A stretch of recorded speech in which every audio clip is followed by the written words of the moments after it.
Good afternoon. This is Jacob Santillan with Annika O'Brien. And we're actually talking to an individual that has already been on the show before, Bob Darvish, who we talked to him about, what did we talk to him about the other time? Being a secular Muslim. Gotcha. So this time, we're actually going to bring him on to talk about what's going on in Iran. And for those who may not have seen the previous edition in which Bob Darvish was here, Darvish is an Iranian-American activist and technology specialist. He is the CEO of Lycan Group and previously worked at J.P. Morgan Chase Bank and Cisco Systems. He co-founded the Muslim Forum of Utah and served as executive director of CARE Columbus from 2009 to 2010. He's a graduate of the FBI Citizens Academy, and he is a volunteer in public safety support, which works directly with the local sheriff's office under the umbrella of the DHS in partnerships with other agencies. Bobby also serves on the advisory board for the Muslim American Leadership Alliance. Bobby Darvish, thank you very much for joining us again. Well, thanks for inviting me, and again, as always, I'll come back anytime you guys want me to come back. And we certainly appreciate it. So let's get right into it. I know that the news, I guess depending on how you want to view it, has either been fairly silent about what's going on in Iran, or some outlets have had interesting takes. So, first of all, in your words, what exactly is going on with these Iran protests? What's going on over there? What's going on currently, which is a lot different than the 2009 protests, has a lot to do with basically what's going on in the country as far as a combination of the economy. Because I don't want to focus too much on the economy, because the economic part of it is a major part of it. True, but that's not the only reason why people are getting out of hand, so to speak. What it is you got to imagine, I myself, I'm 44 years old now. When I left the country, I was originally like a year and a half old, but went to visit when I was 6, came back when I was 7. So I didn't spend a lot of time in Iran. A lot of it because my parents came here, for my dad's education. Their original intent when they first came to the United States wasn't to stay here. They just came for the education, but the revolution, made them more like permanent people in this country. But when it comes to the concept of why people are getting out of hand now, with all this time that's passed, it's kind of like a building of frustration for the last almost like close to 40 years, like 39 years, I think. Where people have systematically been oppressed for so long now. The old, I guess, a lot of the newer generations are forgetting what happened at that time period, which there's a positive and negative to it. The positive part of it is because they don't remember a lot of stuff, it helps in kind of creating what's the word I'm looking for, kind of like a nostalgia for the pre-revolutionary times when things were free and they could do whatever they wanted to kind of do socially, especially. And you got to understand, about 80%, I think, from what I've read, 80% of Iran's population now is around the age of 25 or under the age of 30, basically. So they're all within that kind of like young millennial type of mentality. And they've been online. They've been seeing things that doesn't exist in their country. And they're starting to ask, well, why don't we have this? Why can't we be free to do this? Why do we, like, for example, with the girls, why do we have to wear hijab all the time? Why do we have to have all this clothing? And why can't we hold our boyfriend's hand without getting arrested? That kind of stuff. Yeah. And a lot of the stuff that's going on, it in reality, it is a combination of new generations wanting freedom to live and have fun and be teenagers or young adults and all that kind of stuff, and maybe college students, what they normally do in most countries. I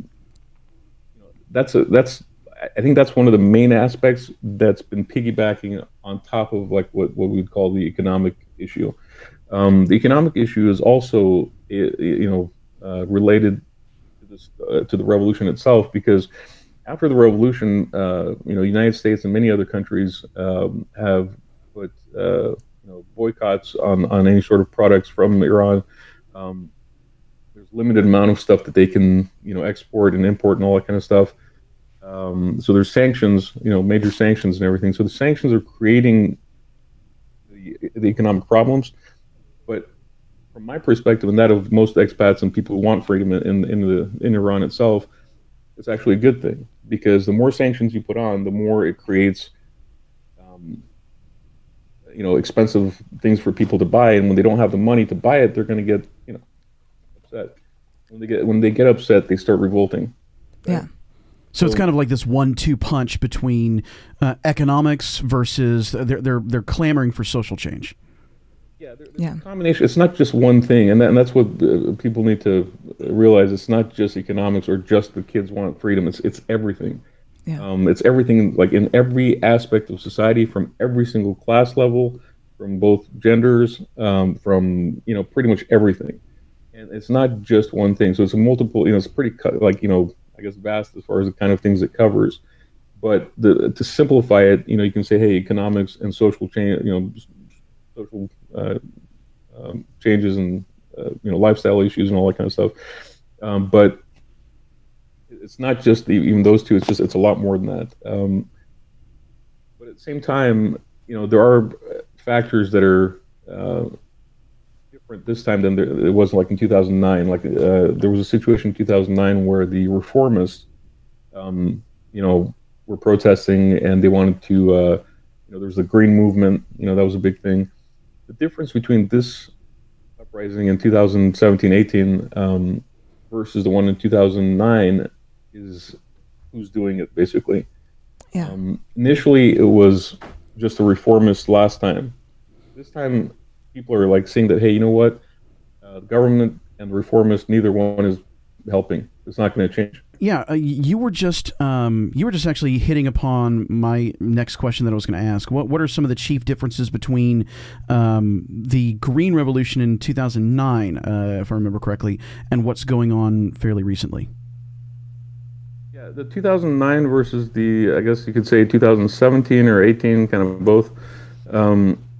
Is that the reasons for it are different to an extent, meaning that on the 2009 protests, and it was more of a protest at that point, was mostly the reformists kind of leading that protest. It was kind of, the Green Movement, the reformists, that kind of thing. The difference with the 2009 versus 2017 and 18, which is the most recent, is that it's less of a protest and it's more of a revolutionary movement now, meaning that people don't just want reforms anymore. They want to completely change the system. And in order to change the system, they obviously need a lot of support, and that's something that I think especially European countries and the United States in the previous administration were very weak on. But with I think Trump being in office now, it's actually helping with that. It's kind of giving more courage to a lot of people.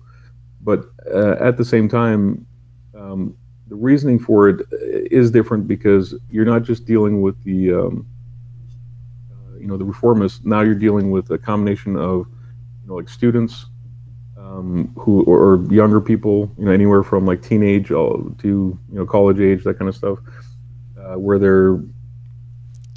want freedoms. They want to have the same thing everybody else has, like in other countries. But there's also the economic aspect as well. So you have the economy, the younger people, and various different classes and levels within country that want to see change. And it's not just certain people. It's kind of like everybody, doctors, engineers, lawyers, whatever. I mean, all classes. So it's a completely different situation. It has to do more with sustained, I guess you could say, oppression for the last close to 4 decades now. And I see it as a very good thing. I mean, there's a lot of people who are afraid that if something does happen, like an actual revolution, where the government, like a regime change, it may create destabilization, where it might turn into another Syria or Iraq. I don't see that exactly happening per se, just because Iranians in general have a different mentality that I've seen than other people in the region. I mean, not to cut you off, but yeah, I don't see Iranians becoming refugees the same way as they're they're different kind of people. Yeah, and a lot of that actually, or not a lot of it, just the majority of the reason why I think is different has to do with the Iranian mentality when it comes to nationalism specifically, not just patriotism, but specifically nationalism. Iranian nationalism, I mean, it's about like, I don't know, like 10,000 years old, maybe 2,500 years of monarchy. You have a situation where Iranians know who they are. They're not like Pakistanis who have an identity formed specifically on Islam, even though they're technically like half Persians and half Indians. So instead of embracing their nationalist, I guess, beings, which they're kind of hybrid between the two, instead they choose the Islamic identity, and that's something for Iran. It's kind of foreign, especially for the last 1,400 years. It's been foreign, and it's even more foreign now since 1979 because it's like a reinstatement of what happened 1,400 years ago, where it became like an Islamic state basically. And it's something that for the Persian psyche, it's not easy to, I guess, understand. I guess from on a daily basis. I mean, it's literally like an occupying government, even though there's Persian speakers that are in power, but it's like an occupying government with a set of rules that are foreign to that country. Yeah. Yeah. I'm sorry. Well, I wanted to say, you mentioned Trump being in power and how that was like had a positive influence on the people. Here, I do want to ask this question first, because this is actually pertinent to an observation that I made, but not too long ago. There was one quote that I saw come out of this that's kind of fascinated me, and it was, I think, if it's translated correctly, "We don't want to worship the Arab God." What's the difference in divide between Arabs and Persians, and what do you mean by this occupying force that seems to trample upon a Persian national identity? Yeah, so there are obviously people who are Iranian or Persian and Muslim, and I myself consider myself a secular Muslim. So does my family and everybody else. Pretty much majority of Iranians have been secular Muslims, meaning that they're not the type that would be doing every single, quote, practice, that's supposed to be done kind of thing. Kind of reminds me of Bosnians. Bosnians have a very similar kind of culture. So do a lot of Turks and stuff. But go ahead. Can you clarify a little bit for my viewers? Because a lot of people who know me know that I have a lot of issues with Islam. When you say secular Islam, I know your personal views on FGM, and when we think Islam, a lot of people, the first thing they think of are the heinous history, like not just the extremists, but they think of like the views on women and gays. So when you say Islam, are you speaking about secularism, meaning they're okay with homosexuality or not?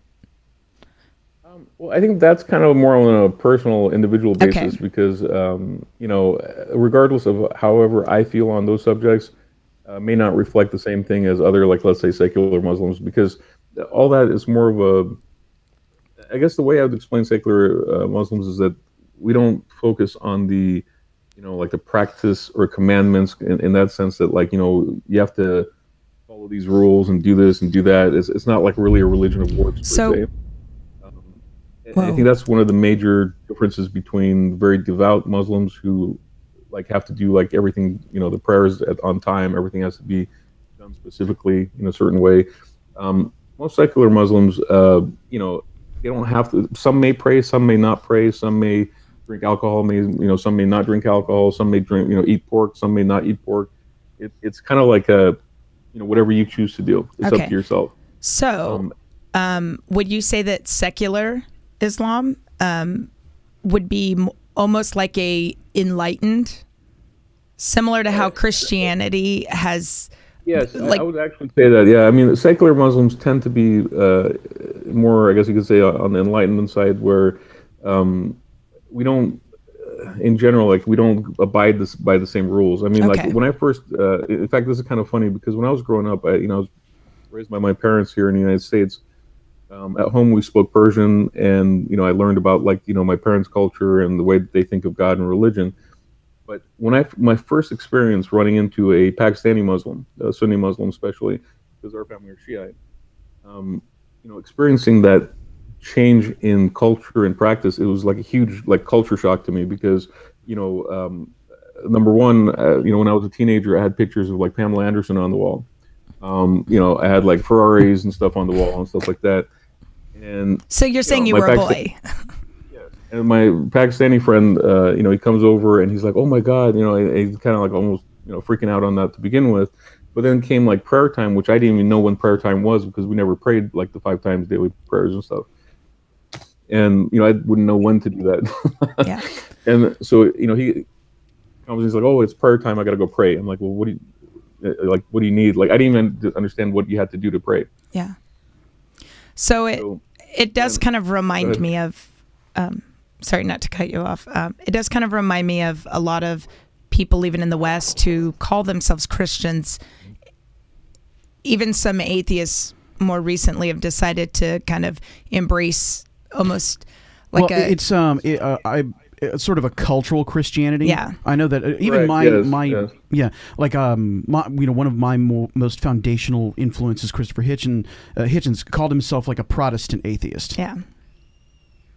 Well, yeah, and as Jacob weird finished as my sounds, sentence for me because we've discussed this before. But as weird as that sounds, I totally I understand and comprehend what you're saying because generally speaking, most Muslims until like the coming of Ayatollah Khomeini, for the longest time, even in the past, it's happened to where the idea of how you said it's more of a cultural Islam, or like a secular Islam than it is a practicing kind of. Now, and again, some may practice. Like my grandma used to pray all the time, but she wasn't a fanatic. She didn't do crazy stuff. She didn't think crazy stuff. Like, and I myself, even when I went through my quote devout phase, part of it was because of running to that Pakistani friend I mentioned. He was a Sunni Pakistani guy that would we'd pray 5 times a day, like clockwork basically. And it was kind of funny because the first time I actually, real quick, I think I was like, you were a teenager. Around, yeah, I think like high school towards college. That's the age that a lot of people start seeking something bigger than themselves. Yeah, right. So, I mean, I went through, now granted, mine had more to do with the fact that my mother had died of cancer, but I went through that same thing where I didn't believe in creationism, but I was seeking something bigger than myself. And I found Taoism. Right. And with me, it was kind of more intense because I'd studied, it's kind of interesting because I studied a lot of I guess you could say atheist and secular stuff much more than I did religion for the longest time. Part of it was because my father, he has a PhD in sociology and a PhD in psychology. I used to debate him as a kid, which is really awkward, but part of that was because that was like my main point of reference. I read like Nietzsche when I was like 13, which is really weird. Most kids don't read that at that age. They get at least into college or something. So, I started out with that kind of mindset where I was very kind of like free thinking. It's interesting that as a secular Muslim, you read Nietzsche because Muslims tend to be very against Karl Marx and even Nietzsche. I know at least.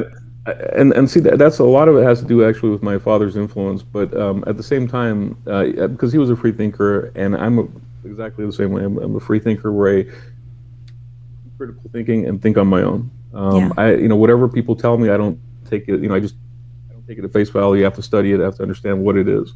Yeah. When it comes to like stuff like, let's say, this may sound funny, but I read Nietzsche, Darwin, Bible, and Quran all at the same time. Yeah.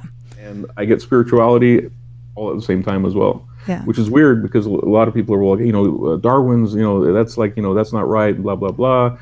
But the way I look at religion and God and science, it's all interrelated. So meaning that I'm not what I would call a quote creationist, the way that, let's say, like there's some scholars out there like Harun Yahya, which is popular in Turkey. He's a major creationist. He has the show with all the girls and stuff like that on there. It's very popular. I actually know some of the people online from his crew, but they have a specific like Sunni kind of Sufi kind of thing going on, which is very like creationist. It's liberal kind of in some ways because girls be dressing in miniskirts on the show, but at the same time they're very anti-Darwinist. Right? Okay. Now, from my perspective, I'm not anti-Darwin. See, it's very interesting because I'm not anti-Darwin, I'm not anti-Nietzsche, I'm not anti-all that, but at the same time, I don't accept everything they say, but I take some of what they say. So it's kind of like the parts that make sense, I understand. The parts that doesn't, I don't accept. So, and from my perspective, regardless of what religion I would call myself, what label I'm going to put on myself, just because of the way I am, I'll always believe in God. So that's not a problem for me. But the way that I believe in God is different. So, like, for example, meaning that, like, if I see, a lot of people talk about religion, I look at God as something that doesn't change and it's just God. But religion is kind of like a way of like translating what God is into human kind of talk, I guess. But that in itself is a problem because anytime you do any sort of translations, you're going to have mistakes and problems and issues. So I would say that God is separate in religion. As weird as that sounds. Meaning that I understand. I completely understand. And I think that's something that for secular, people like your secular Muslims specifically, you can compartmentalize that, that's God, but this is religion that's man-made. It's two separate issues. I kind of want to bring back the Trump statement, that road I was going down. We didn't bring this up during our first interview with you, but who did you vote for during the election in 2016? Well, I voted for Trump, and most likely I will vote for him again in 2020. That's not something that most people would expect a Muslim to say, and I think one of the reasons why it's important for me to bring you on is because I've been very outspoken about Islam in the past, well, in the present. And I think a lot of people think that I just don't like Islam as a religion. And I want to clarify that there's a big difference between Islamism and Muslims. And Islamism, and see, what you just said is one of the biggest challenges I personally have too, because, I used to be very, very into the whole Muslim community to the point, how I said I was very devout. I used to go to the mosque all the time. I was working for CARE, the Council on American Islamic Relations. Before that, I was president of Muslim Forum Utah, and more recently, I sit on the advisory board for Mala. But that said, my mentality on Islamism versus Islam is they're two different things, and that's something where a lot of the people on the like the leftist community, Islamo leftist community is what I'd like to use because it's kind of like an unholy alliance between the two. But that alliance that they have, it's interesting because a lot of it has to do with actually socialism and Marxism that's kind of built into some parts of Islam, but also obviously exists in Marxism itself. But they work together in a lot of the stuff. And anytime you question Islamism, they automatically, and they know that they're doing this, so they just do this on purpose to make the broader community kind of question what you're saying. But I don't see you as somebody hating Islam. I see you as somebody disliking, however you want to put that, Islamism. And Islamism is the political, militant aspect of Islam that is not part of Islamic spirituality. It's a separate institution. That actually leads to my next question. You pretty much hit on it right there. I'm certainly not the only person who noticed this, how shall we say, interesting silence from the left, and perhaps even from some establishment types with regard to support or non-support for these protests in Iran. And I was actually just about to ask your take on that. Well, I was actually very disappointed, to say the least. I felt that the left in America and abroad, and not just the left, but a lot of even organizations here that, so-called, Muslim or American Muslim organizations, including the one I think I work for, a lot of them were very silent on the subject. And one of the main reasons is because behind the scenes, a lot of these people see Iran and countries like similar to Iran as kind of like ideals of where they'd like to take the United States, which to me is horrific. So this idea of turning the United States into an Islamist-friendly country, like, scares the hell out of me, actually, to be honest with you. And when I look at some of the people here in the United States who even worked for the under the Obama administration and offices such as like the Department of Homeland Security or the Department of State, they were hired on as advisors in those areas, which, from my perspective and that of anybody that's a patriotic American, that should have never happened. But you have people who were advisors to the Obama administration who are openly, and I have, like, Twitter proof, I have all sorts of proof I can show you if you want to see it, but people who were openly supportive of the Muslim Brotherhood or Ikhwan al-Muslimin in Egypt, yeah, were openly supportive of Sharia law, like similar to Linda Sarsour and whatnot. They openly were, supportive of Islamist regimes and ideology and organizations, but they were hired directly on to advise the Department of Homeland Security and Department of State. How could that happen? I don't understand that. I mean, the only way that makes sense is there's obvious collusion between the Democratic Party and Islamist groups abroad. So it didn't surprise me that the far left ignored this and that the mainstream media that is on the far left ignored this, but the hypocrisy that at a time when they're doing the Me Too and the Time's Up and the women need to be embraced and need to listen and believe, but while women are being murdered and jailed in Iran for not covering their hair, and when people are rising up and they're revolting against a regime, versus in Hollywood, women are sleeping with their bosses to get a part and then turning around and, 10 or 15 years later, after they've got millions of dollars, saying I was taken advantage of. So we've got women in Hollywood that are outspoken against their bosses or their, the patriarchy.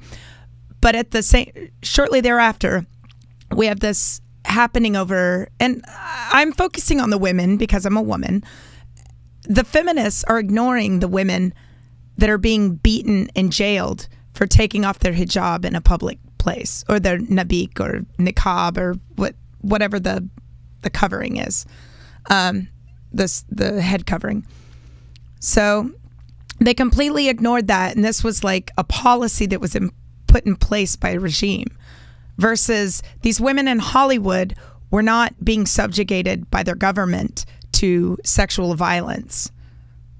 Like, had any of them come out and told the police, there would have been repercussions for the actions. And they act like it's perfectly legal in America to rape women.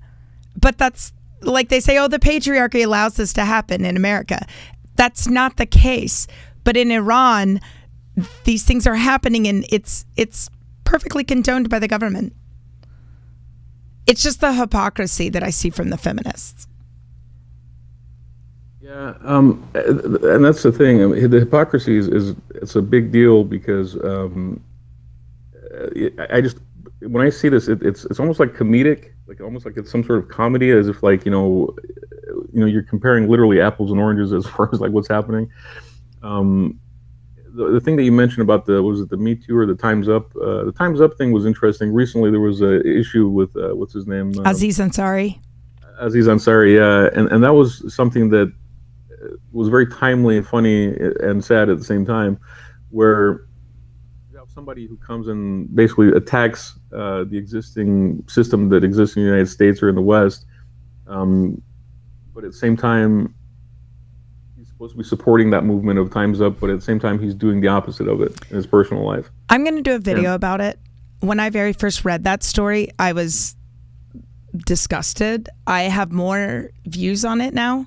I've kind of processed it, and I'm going to do, like I said, I'm going to do kind of a full kind of thought process on how I feel about the whole thing. But it is kind of interesting that all these men, including Louis C.K., who didn't sexually assault anybody, but he's still guilty. But then Aziz Ansari that came out, and I was utterly disgusted by his behavior. And yet they're defending him. And that's the thing. It's like, for somebody that's like, supposed to be representing that movement, that was my problem. Contrary. Yeah. Is that if he's such a female feminist, or a male feminist, sorry, a female ally, and he talks about how he's such a good guy. He's such a good guy. He can never get laid because he's too good. That's his biggest problem. So, just I want to pull it back to what's going on in Iran, and particularly a couple of things that you've tweeted out on, of course, your Twitter account. Some pictures of Iran before the 1979 Islamist revolution. And what's really kind of, I pulled up a couple of them here. What's really striking to me is when I see some of these images that have come out, the people, of course, look different, but they look American. At the same time, the images themselves look like they would be something out of 1960s or 1970s America. Yeah. How do you think? Let's just say the Islamist regime is toppled. How do you think, given that Iran is overwhelmingly young, how do you think they're going to cope with or process whatever the operative word is, should it be toppled? How do you think that's going to go? Okay, I didn't get the question 100%, but so you're saying that how people react to it, or? Well, yeah, I mean, given that the revolution is only about 40 years old, and how, so seemingly American-like Iran was before the revolution, how do you think, do you think it's going to be an easy transition to go back to something like that? I think for the people who are not fundamentalists, which the fundamentalists in reality are not a huge part of the population. They're actually the minority. It's for them, it might be a challenge, maybe, to an extent, because really their lives don't change even before or after, because even before the revolution, they were allowed to, wear the clothing that they wear and do what they do and stuff. So for them, nothing's going to change. But for the majority of the people that live there, who did have a different lifestyle before 1979, basically, instead of doing everything underground, they can do it out in public. That's the main difference. Gotcha. Because as we speak right now, there's, daily, let's say on a daily basis, there are alcoholic parties, orgies, Christian revival, prayer type stuff going on. There's tons of this stuff going on underground in Iran by the majority of the youth, actually. And it's something that currently nobody, sees it unless, it's been recorded and shipped out or something like that, or uploaded. But generally speaking, the country underneath all this stuff is happening. It's kind of like a smoldering fire. Like there's fire underneath. It's just you don't see it. And with Iran, it's the same thing. It's like the majority of the culture, like the underground culture, is all American, and not even. Probably less even European than it is American, because there's a huge love of American things in Iran. But I would probably say American stuff is number one, European stuff is number two, and then maybe stuff locally. But that said, there's a lot of underground movements where you hear like Iranian or Persian metal music, hard rock metal. Sure. There's also hip hop, rap type music that's very popular. In fact, one of my favorite bands or groups, it's kind of like, it's hard to explain. It's kind of like hip hop-ish, but it's called TM Backs, which is actually a play on words as well. But the group, generally speaking, sings about different social issues, and every now and then gets a little bit political. Like there was a song that they had out, actually, ironically, after my own namesake, Babak. But it wasn't just my first name. It was an individual in Iran by the name of Babak Zanjani, who embezzled something like, I don't know, millions or billions of dollars during the oil trade.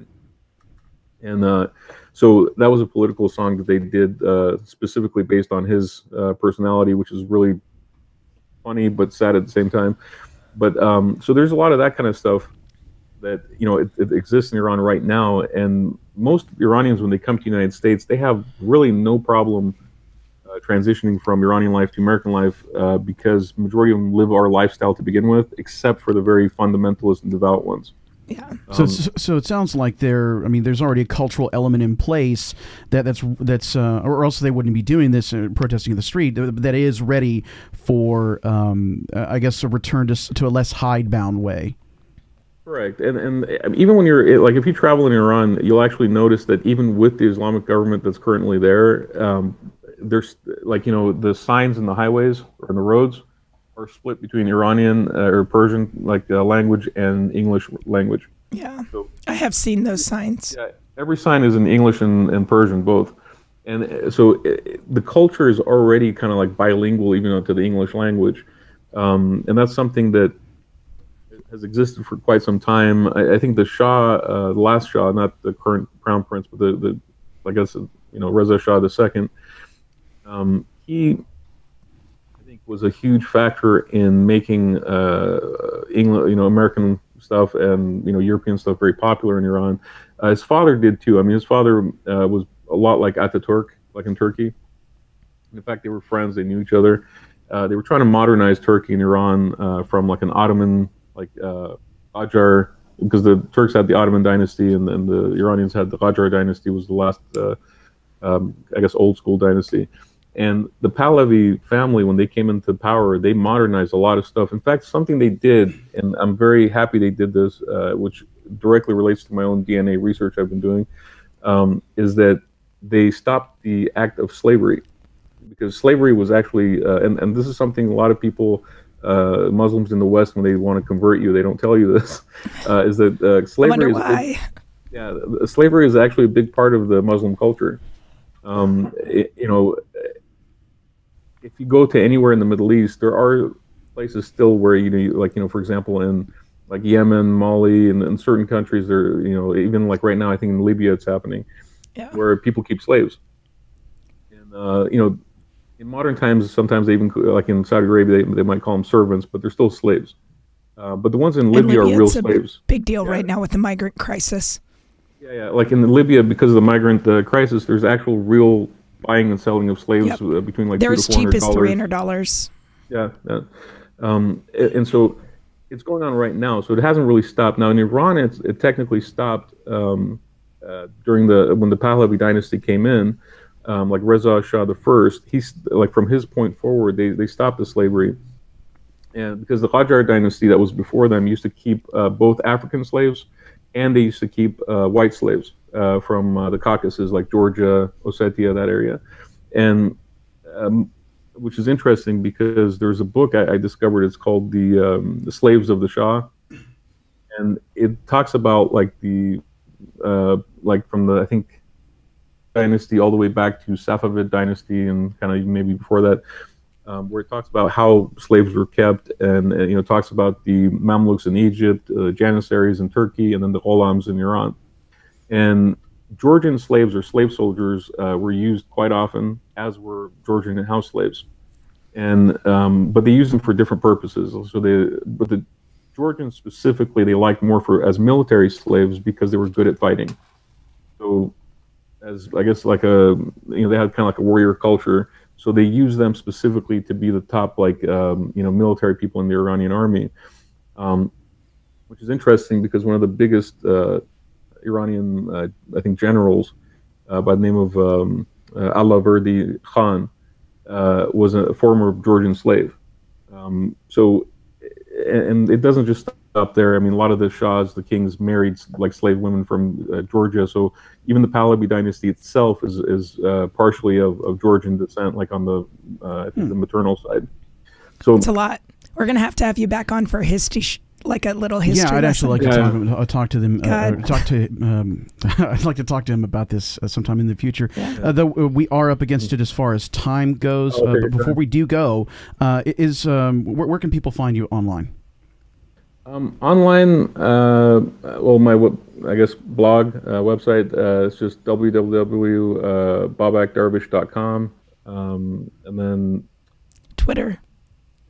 Twitter is another place. Yeah.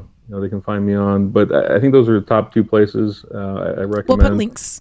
So, but I'm always open to like doing talks, lectures, any sort of, I've been invited out before. I do that as well. So, if I can have time to do it, I'll usually do it. When, like I said during our previous interview, at the end is secular Muslims need support. Yeah, definitely. It's a big thing. I mean, and especially like with the Iranian situation right now, even though it's kind of seems like it's died down after like the stuff that was just going on recently, I think it's kind of smoldering. Like there's still stuff happening. It's just not being reported. But at the same time, you're going to see a lot more, I think, from going forward because, they're kind of probing in a way. A lot of the population is probing to see how far they can push the government before there's a major crackdown, and each time they've been able to do more. So with a little bit more support, I wouldn't be surprised if there potentially could be either major reforms or complete regime change, which I personally think there might be a complete regime change. So I'm not sure how long from now, but what was that? So people in the West, how can they support using their free speech, do you think, like following news sources that mention this in a positive way? Yeah, I would say that, following, I think Twitter is actually, ironically, a good place to follow because you can pick up on a lot of, fresh kind of stuff. It's kind of like the difference between a magazine and a book, where I think Facebook is more like, to me, is sometimes like bookish in regards to Twitter, which is like, it seems like it's more magazine-like, where it's like fresh, right on the spot, it's constantly happening, live kind of thing. And, the dynamics are slightly different, and you can talk to people on Twitter that you don't normally talk to on your Facebook profile. It's a little bit different for some reason. Yeah. But I think Twitter is one of the best places to keep track of things, of what's happening, because a lot of times there's breaking news that happens out of Iran, and people are able to tweet it out, but they may not be able to Facebook it out or something. Yeah. Some of that also has to do with the restrictions they have in Iran, where they clamp down on the internet and they shut down the internet or different websites or whatever. But Twitter, even if they're not able to reach it directly, they may be able to relay information, and somebody else can post some stuff from it, let's say their friend, somewhere else or whatever. I mean, there's situations like that where they've been able to do that.